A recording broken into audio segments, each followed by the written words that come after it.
بسم الله الرحمن الرحیم. الحمد لله و صلاة و السلام علی رسول الله صلی الله علیه و سلم و علی آله و صحبه اجمعین، اما بعد. بسم الله الرحمن الرحیم. به سلسله درسای اسماء الله الحسنی با شما قبلا نام الله سبحانه و تعالی را شروع کردیم که الله که او را لفظ الجلاله هم میگن. دیگه قسمتاش خواندیم، آخری بخشش مانده بود که چگونه با این نام زندگی کنیم. یعنی یکی از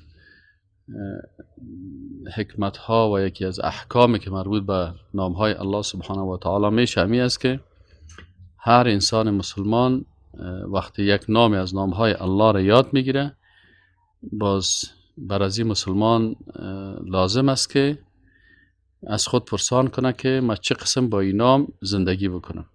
زندگی کردن با نام های الله سبحانه و تعالی. وقتی این نام الله را ما و شما شناختیم، یک کسی که فهمید که الله نام ذات است که آسمان و زمین و آفتاب و مهتاب و سایر مخلوقات خلق کرده. پس وقتی که انسان امی گپ فهمید و به این عقیده کرد، پس قلب ازی فقط به خالق متعال تعلق می داشته باشه. و وقتی ما فهمیدیم که خالق ما الله هست، خالق آسمان ها و زمین الله هست، خالق سایر مخلوقات الله هست، پس هر نعمتی که از هر مخلوق متوجه ما میشه باید بفهمیم که این نعمت از جانب الله هست. مثلا اگر ما و شما از یک پرنده مثلا یک منفعت را میبینیم، ولو که یک تخمی از یک پرنده را میگیریم، ولو که شیری از یک حیوان میخوریم، ولو که مثلا از طرف مادر و پدر ما برای ما یک نعمت داده میشه، پس کلش میفهمیم که ای از جانب الله هست. چرا او رب العالمین است، این نعمت ها را او برای ما داده. وقتی که این نعمت ها را داده، این حال انسان ولو که از یک انسان دیگه هم میبینه، اصلا منعم حقیقی که نعمت ها را میده و در وجود از این قوی خیر گذاشته تا خیر از او برای ما برسه، ای از جانب الله هست. پس انسان مسلمانی که نام الله را فهمید که الله خلق کننده هست، پس همیشه قلب از او به الله تعلق می داشته باشه، ارتباط می داشته باشه. و سیس انسان از یک انسان دیگه که همراهش کمک میکنه یا همکاری میکنه در حدود توان خود، از او تشکری میکنه. اما اونمو انسان را که قدرت و قوت داده، کی داده برش؟ الله برش داده. پس اول باید انسان شکر الله را بکنه که الله متعال در قلب از این یک عاطفه را گذاشته. مثلا اگر مادر برای ما و شما بسیار مهربان است، چرا این مادر مهربان است؟ چرا این قوه عاطفه را در وجود مادر کی خلق کرده؟ الله خلق کرده. اگر این قوه نمی بود، پس این مادر این مهربانی را نمی داشت. دومی که وقتی ما فهمیدیم که الله نام است برای معبود به حق، ما و شما در تعریفاتش خواندیم که یکی از خصوصیات لفظ الله چی است؟ که این نام است برای معبود به حق. وقتی که این نام برای معبود به حق است، دیگر هر کسی که به غیر از الله عبادت میشه او معبود به حق گفته نمیشه. پس تخصیص عبادت برازی میته. حالا کسی که الله را شناخت هیچ وقت جرأت نمیکنه که به غیر از الله به کسی دیگه کدام عبادت انجام بده. سومیشی است که هنگامی که دانست که الله نام است که در آن تمامی صفات الله گنجانیده شده، سعی کنیم زندگی کردن با این. ما فهمیدیم که الله به اساس رحمت خود تمام صفات خود در یک کلمه خلاصه کرده، جمع کرده، الله. این حال وقتی که شما فهمیدیم که وقتی که میگیم یا الله، به معنای ازی که ما الله را با تمام نامها و صفاتش، اون نامهایی که مثلا در قرآن و سنت آمده و اون نامها و صفاتی که الله یکی از بنده های خود یاد داده و اون نامها و صفاتی که الله او را در علم غیب خود چی کرده؟ حفظ کرده. پس تمام اسما و صفات الله متعال خلاصه شده در کدام کلمه؟ در کلمه الله. این وقتی که انسان فهمید، عقیده قوی داشت، باز هیچ وقتی تمام صفات و اسمایی که در این کلمه، در کلمه الله جمع شده، در هیچ کلمه دیگه نیست. پس هیچ وقت در زبان خود نامهای دیگر را نمیگیره. خدا نمیگه، گاد نمیگه، چختن نمیگه، صحیح نه؟ او پرواله نمیگه، بلکه چی میگه؟ الله میگه. چرا؟ اگر 1,000,000 مرتبه تو خدا بگویی، به اندازه 1 مرتبه گفتن الله نمیرسه. پس سعی انسان هوشیار و صاحب عقیده که است، یعنی سخن را میگه که در او منفعت بیشتر است. تو وقتی گفتی یا الله، مثل که الله را با تمام نامهایش یاد کردی. وقتی که الله را با تمام نامهایش یاد کردی، به این معنی است که ثواب یاد کردن تمامی نامها برای تو چی میشه؟ داده میشه. سبحان الله. الله ذات الرحمن الرحیم. وقتی که یک کس فهمید که الله ذات است که حاجتهای مخلوق روا میکنه، یکی از خصوصیات لفظ اللهی است که الله کسی است که حاجتهای مخلوق چی میکنه؟ روا میکنه. پس هیچ وقت انسانی که الله را شناخته حاجت روا و مشکل کشا و کسی دیگی را اختیار نمیکنه. میفهمه که الله هست، پس در هر مشکل خود اول به کی رجوع میکنه؟ به الله رجوع میکنه. پنجمین نقطه‌ای است که وقتی که انسان است که ایره فهمید انسان که الله نام ذات است که عبادت از او بغیر از طریقه پیغمبرایش فهمیده نمیشه. ایره ما شما خواندیم در درس قبلی. پس وقتی که این موضوع رو تو فهمیدید، ایره چه قسم در زندگی عملی تطبیق میکنی؟ تو تطبیق میکنی که وقتی الله ذات است که عبادت از او بغیر از طریقه پیغمبرایش، یعنی از طریق وحی فهمیده نمیشه، پس هیچ وقت عبادت را انجام نمیدی که او اصل در قرآن و سنت وجود نداشته باشه. چرا؟ اینمی قاعده هست که الله ذات است که عبادت از او از طریق کی فهمیده میشه؟ پیغمبرایش. او پیغمبر فرستاده برای چی؟ که هم الله را برات معرفی کنه، هم اسما و صفاتش معرفی بکنه و هم عبادتش معرفی بکنه. حال وقتی که فهمیدی که عبادت ها از طریق کی فهمیده میشه؟ پیغمبر فهمیده میشه. پس پیغمبر ما رسول الله صلی الله علیه و سلم است و پیغمبر ما از قرآن و سنت عبادت های الله را معرفی کرده. اینال هیچ چیزی که در قرآن و سنت نباشه او هیچ عبادت فکر نمیکنی. کل دنیا بگه عبادت است، میگه از کجاست؟ در کدام آیت آمده و در کدام حدیث آمده؟ فهمیدی یا نه؟ پس هیچ وقت در بدعت انسان مبتلا نمیشه. سعی منفعت فهمیدن اسماء الله اینی هست که تو نام الله را میفهمی، مطابق از او چی میکنی؟ زندگی کردی. حالا ما فهمیدم که استاد برای ما گفت که بچه الله ذات است که عبادت از او بغیر از طریق پیغمبرایش فهمیده نمیشه. پس امی قاعده کافی است برای ما که ما چیزهایی که اصل در قرآن و سنت نداره او را عبادت فکر نکنم. و عبادت نیست دیگه. خیلی قاعده شد. پس هیچ وقت اینمی نام الله مرا از چی نجات داد؟ از بدعت ها خلاص کرد. فهمیدی یعنی؟ این کسی که الله را نمیشناسه او در چی مبتلا میشه؟ امی قاعده را نمیفهمه، در چی مبتلا میشه؟ در بدعت ها مبتلا میشه. چیزی که عبادت نیست رو چی فکر میکنه؟ عبادت فکر میکنه. ششمی چی کس؟ کسی که الله را بشناسه با امی اوصافش بر از اون محبت الله حاصل میشه که با این محبت الله لذت ایمان درک میکنه. ایناله وقتی محبت الله برات حاصل شد، لذت ایمان چی میکنی؟ حاصل میکنی. حالا هر چیز از خود یک لذت خاص داره. یک چیز در زندگی نیست که یک لذت خاص خود نداشته باشه. حلال هم لذت خود داره، حرام هم لذت خود داره. مادیات هم یک لذت دارن و معنویات هم یک لذت دارن. اینال ایمان یک لذت داره؟ میگه بله لذت داره. کی میفهمه لذت از ایمانه؟ بسیاری کساس همین لذت از نمیفهمه. ایمانداری برش یک چیز اضافی یا مثلا اما رسول الله صلی الله علیه و سلم در این حدیث شریف سعی کنین، حدیث است که صحیح بخاری و مسلم روایت کردن. میگه ثلاث عن انس رضی الله عنه، انس رضی الله عنه میگه که رسول الله صلی الله علیه و سلم گفت که ثلاث من کن فیه وجد بهن حلاوت الایمان. اگر سه چیز در وجود تو بود باز تو لذت ایمان درک میکنی. مثل که از نگاه مادی اگر زبان داشته باشی، اگر حس ذائقه داشته باشی، اگر حس شامی خوبش داشته باشی، پیش رویت کباب باشه و خوردنی های خوب باشه، اول بویش احساس میکنی، با دادن مزهش احساس میکنی، باز میگی او اگر توی نمی زبان داشته باشی و ذائقه خوبش داشته باشی و چشم داشته باشی و حس شامه داشته باشی، لذت می غذا را خوب درک میکنی. اما کس اگر نداشته باشه درک نمیکنه.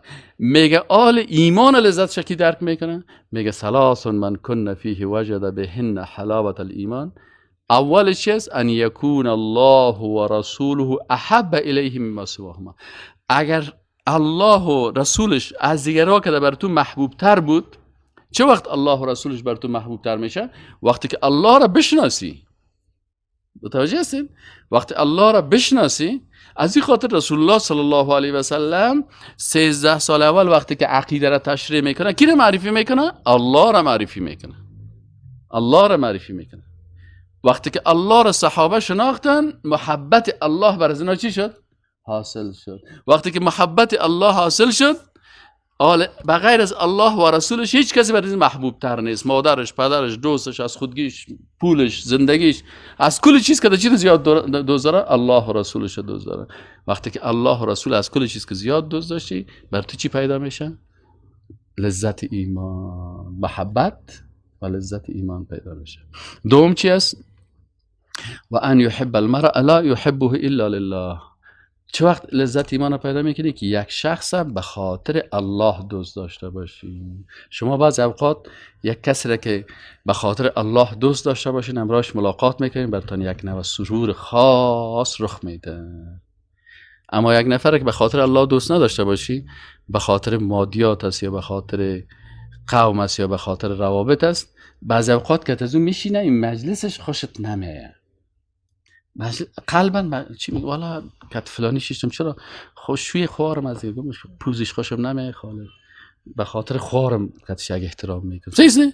والا فلانی چرا؟ والا فلانی خسر خیلی من دیگه مجبور هستم چطور کنم کتش شیشتم. والا فلانی چرا؟ والا کت ما شریک است، کتش گزارا میگم پیسه این بند است. نه از مجلس از لذت نمیبری. اما اگر یک کس را به خاطر الله دوست داشته باشی، ای دلت نمیشه که مجلس ترک کنی، شب تا 10 بجه شب 11 بجه شب قرار شیشتی هنوزم تو میشه گمش که 1 ساعت دیگه هم بشین، تو میشه نیم ساعت دیگه هم بشین. همین مجلس برای چی است؟ خوشایند است و این خود به خود تو را لذت ایمان حاصل میکنه.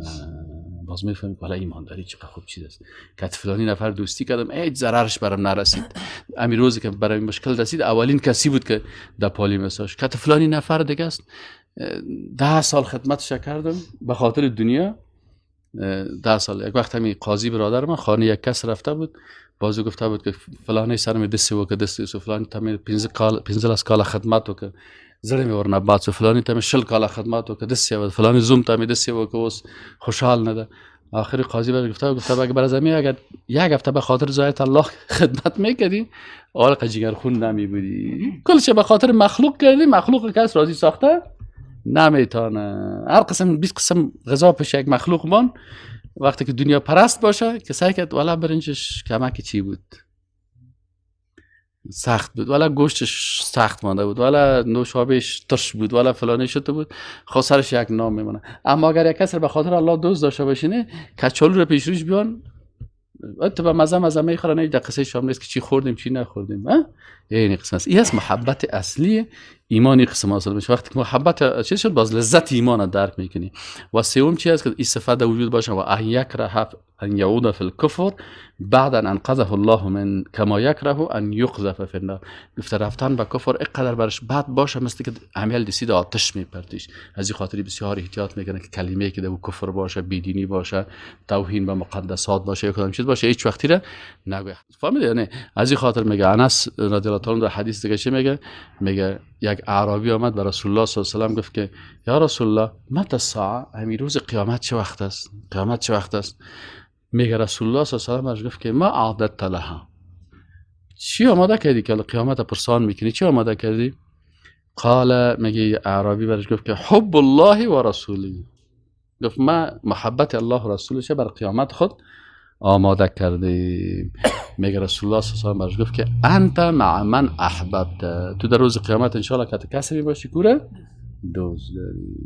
الله را دوست داری، در روز قیامت که الله و رسولش میباشی. اگر مثلا لینن دوست داری، در روز قیامت که لینن هستی. بچهای فیلم هندی را خوش داری، در روز قیامت که بچهای فیلم هندی هستی. فوتبالرای لچک و مثلا دزد و کافر که اونجا کفر میگه وارا دوست داری، در روز قیامت که زمان میباشی. فهمید یعنی؟ دیگه از این خاطر رسول الله صلی الله علیه و که چی هستن؟ یعنی حالا میگه که در یک روایت دیگه میگه برش گفت که یا رسول الله صلی الله علیه و ما اعطت لها من کثیر صوم ولا صلاه ولا صدقه. گفت یا رسول الله ما ولا قضیات نماز و صدقه و روزه و ترا زیاد نگرفتیم، ولکنی احب الله و رسول، لکن من الله و رسولش دوست دارم. دیگه رسول الله صلی الله علیه و آله در جواب میگه که انت مع من احببت. و این محبت الله چه قسم حاصل میشه؟ وقتی که تو الله را درست بشناسی. فهمید یعنی؟ و مطابق هم شناختی که الله را شناختی زندگی بکنی. یکی شناختن است، یکی مطابق از او چی؟ زندگی کردن. پدرت خو میشناسی، اما آیا همون طریقی که پدرت گفته مطابق همون شناخت پدرت زندگی میکنی یا نمیکنی؟ بعضی بچه هاست مثلا میفهمن پدرم که است، پدرم هم میشناسیم، پدرم اگر ما در درس علقی دینی بیم خوشحال میشه، پسی نه زندگی میکنه مطابق همون سیستم پدرش میکنه. و دوگام پدر خودم میشناسه اما بازو بدل خود زندگی میکنه، بازی رضایت از او را حاصل نمیکنه. این حال انسان اسماء الله الحسنا را بشناسه و مطابق از او زندگی بکنه. اتنین بعضی کساس متاسفانه ات دین میفهمه، باز وقتی که زندگی میکنه به مزاج خود زندگی میکنه، باز بر خودت چی پیدا میکنه؟ از این راگک از این راگک، نه یکیش پروا نداره، نه یکیش پروا نداره، نه خیر است اینجاش خیر است، نه خیر است، نه. بعضی کسای دیگه است که میبینه حالا حکم دینی این تو گفتن یا یه دفعه در کفر داخل نشم، یا دفعه در شرک داخل نشم، یا دفعه در زیر بیرق شیطان حشر نشم در روز قیامت. متوجه هستین؟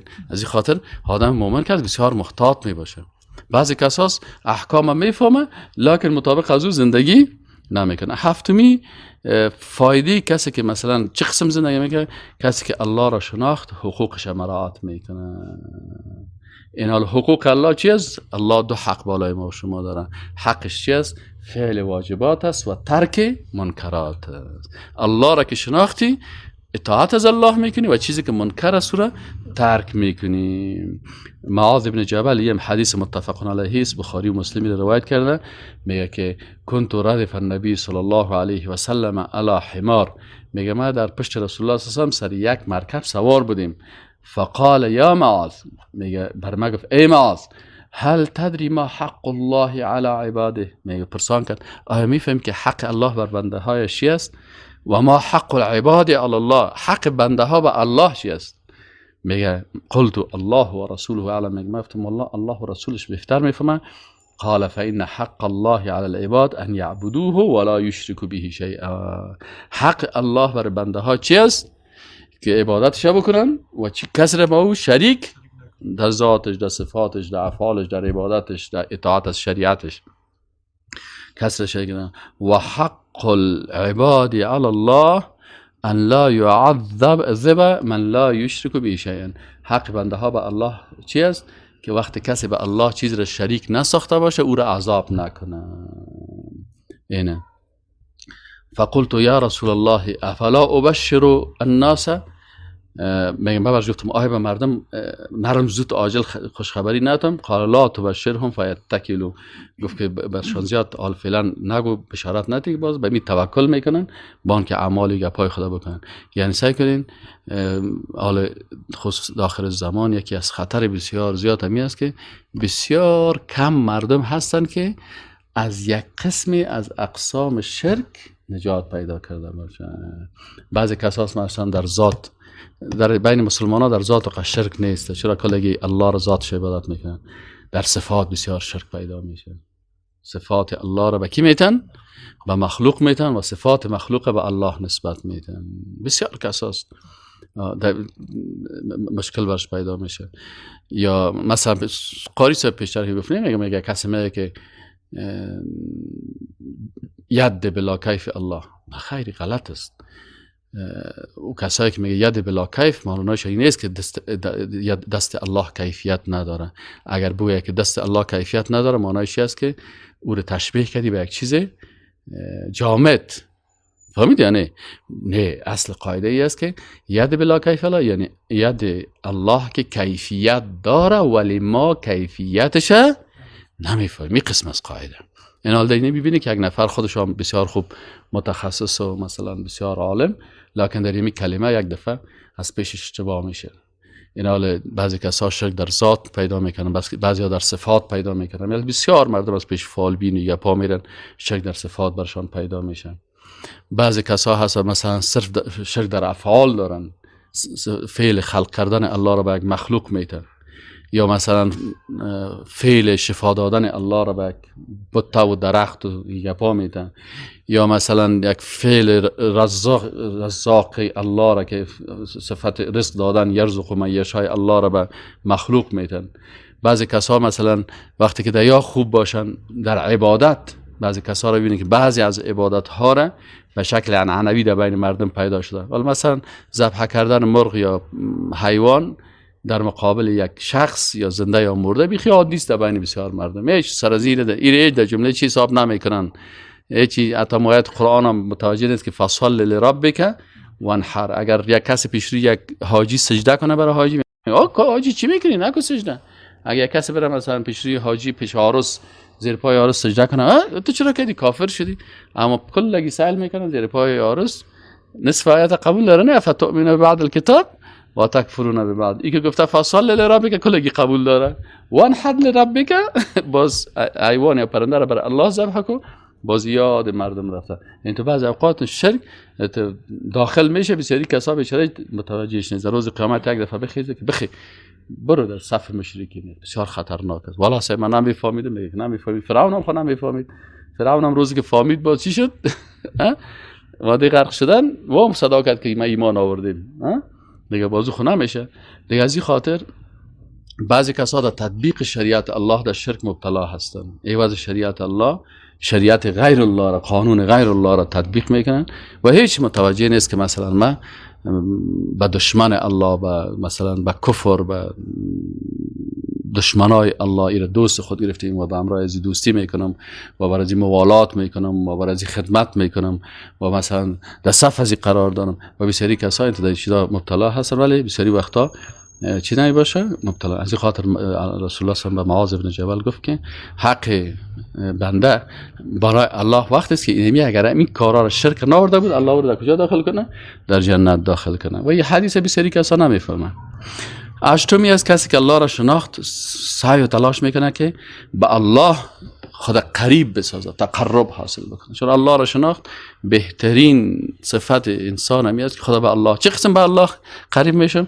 و این علما میگن ولا یتقرب الی الله سبحانه و تعالی الا بطاعته و طاعته فعل واجب او مندوب او ترک محرم او مکروه. اینه هیچ وقت به الله نزدیک نمیشه مگر که به الله چی کنی؟ اطاعت بکنی. اطاعت الله چه قسم میشه؟ که یک فعل واجب انجام بدی، یک فعل مندوب مستحب و سنت یار انجام بدی و ترک محرم و مکروه یار ترک کنی. حرام و مکروه را که میتونی کنی. نهمی چی است؟ کسی که الله را شناخت راه رسیدن به او را جستجو میکنن. ما چه قسم میتونیم که به الله خدا نزدیک بسازیم؟ از این خاطر علما میگه و انما تعرف طاعته و معصیته بتعلم شریعته. وقتی تو طاعت الله را میفهمی که شریعت الله را چی کنی؟ بشناسی. فعلیه ان یتعلم من علم الشرع. باید تعلم از کی بکن؟ از کسی که قرآن و سنت میفهمه. پیش از او بشینی تعلیم بکنی. باید بفهمی که ان یتعلم من علم الشرع ما حرم ان یتعلم. میگه انسان چی کنه؟ یاد بگیر از علم شرع ما حرم الله سبحانه و تعالی فی ظاهره و باطنه. باید انسان بفهمه که چی در ظاهر بر ما حرام کرده، چی در باطن حرام کرده. یعنی اقسام عبادات. ما شما عبادات های قلبی داریم. امیال شما برین از خوب یک آدمی که بسیار ادعای دینداری میکنه برش بگم عبادت های قلبی کدام تاست نمیفهم. یعنی یک مثال، یک نفر 60 سال لا اله الا الله خوانده و خوب خدا مسلمان هم میگیره و شاید 7 مرتبه 8 مرتبه حج رفته باشه، لیکن پرسانش کردم عبادت های قلبی کدام یکیست؟ نمیفهم. عبادت های زبانی رو بگو. تو برای من استغاثه رو تشریح کن، استعانت رو تشریح کن، استعاذه رو تشریح کن. عبادت های زبانی بسیارش نمیفهمن. وقتی که نفهمیدی، شیطان از اون جایی که تو نمیفهمی تو را در چی مبتلا میکنه؟ در شرک مبتلا میکنه. یک نفر استغاثه به غیر الله میکنه، نمیفهمه که ما گناه کرده. بسیاری کسا مشکلش است نمیفهم. دومیش است شناخت الله سبب حصول سعادت دنیا و آخرت میشه. ای وقتی که الله را شناختی، کوشش میکنی که سعادت دنیا و آخرت چه قسم حاصل کنه با رضایت الله. و چی است دیگه؟ اینی چیزایی است که انسان مسلمان وقتی که الله را شناخت، باز مطابق اینمی نام الله همیشه چی میکنه؟ زندگی میکنه. و السلام علیکم و رحمت الله و